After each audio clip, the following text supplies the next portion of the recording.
বেশি ভালা বলি ভালা তাতে পাইলি মু অনুমতি নানে ତୁ ଠାରୁ ତୋ ମନରେ ରହିଲି ମୁଁ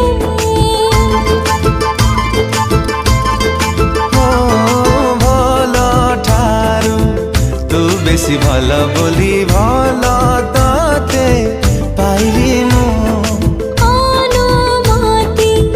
নানে ତୁ ଠାରୁ ତୋ ମନରେ ରହିଲି अच्छा, आपका फेवरेट हीरो कौन है, शाहरुख खान या सलमान खान? मेरा फेवरेट हीरो मेरा